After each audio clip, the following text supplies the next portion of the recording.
So I finally built a breadboard test box with switches and input jacks. I've been wanting to do this for a while. A lot of times I don't wire in switches when I'm building something on the breadboard, just because then I'd have to solder wires to the bottom of a lot of switches and plug them into the breadboard, and it's just tedious. But this will make it a lot easier to do it, and this way I can test things with switches hooked up. So I just wanted to show you real quick a little bit of how it's made. Really simple. Just got this box here with an open bottom. And I've got on the perf board out in front of each switch, I have the pins on the perf board matched up exactly like they would be on the bottom of the switch.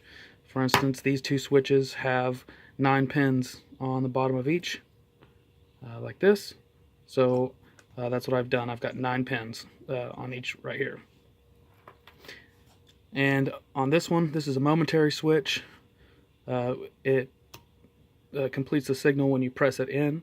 So it's got an in and out right here. It really doesn't matter which side you hook up to what, because all that does is complete the circuit when you press it. These are bypass switches as well. They're only 6 pin instead of 9 pin. And then this is a power switch with a built-in LED, and I've got basically your power input, power output, and then I've got a ground here with a resistor hooked up to it so it doesn't pop this LED.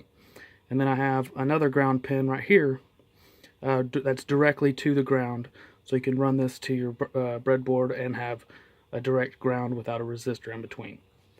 And then I have the positive and negative from the power supply, and of course all the pins for the positive and negatives on these input jacks.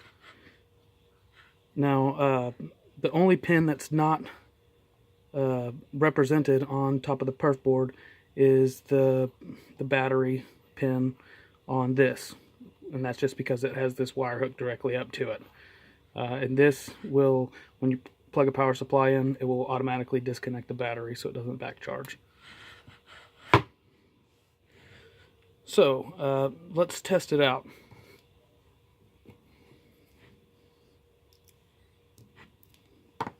So we've got our battery hooked up. We're going to use this switch here, this power switch, and we're going to just hook our positive up to that. And then we're going to hook our negative up to this one that has the resistor. And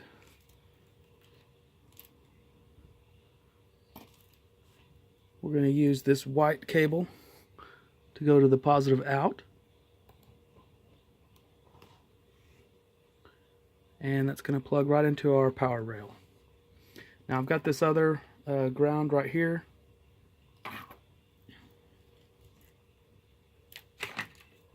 I'm going to use this black cable to give us a ground. Actually, I'm going to plug these in over on the end so we can see our LEDs better. So as far as this goes, I have a resistor, a 1K resistor, going from ground to this row, and then I have the negative of this LED plugged into that row, and I have the positive plugged into this open row right here. I have the same thing going on with the green LED, and we're going to use that later when we test the bypass switches. Alright, so let's see. I can go ahead and plug this into that, and when I flip the switch on, LED comes on both on the switch and there. So I'm going to flip that back off. So we know those pins all work. I'm going to put that back up here because now we're going to test our bypass switches. We're going to use a yellow as our power, going from the breadboard to the middle pin of this furthest row to the left here.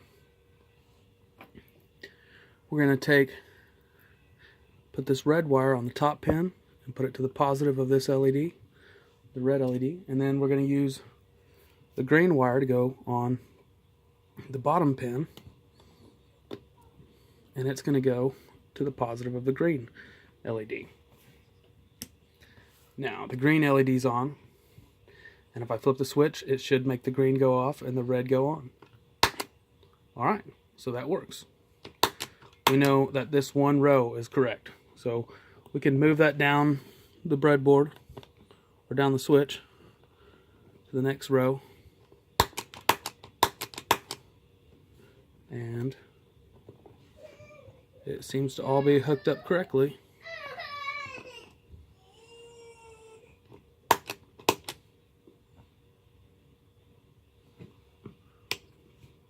Alright, so I've actually tested all of this already, but we'll go through and I'll just show you the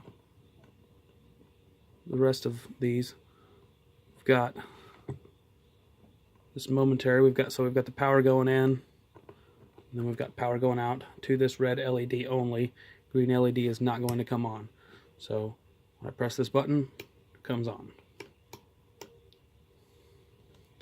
Now we test these switches right here the same way we test the stomp switches, because they are just bypass switches.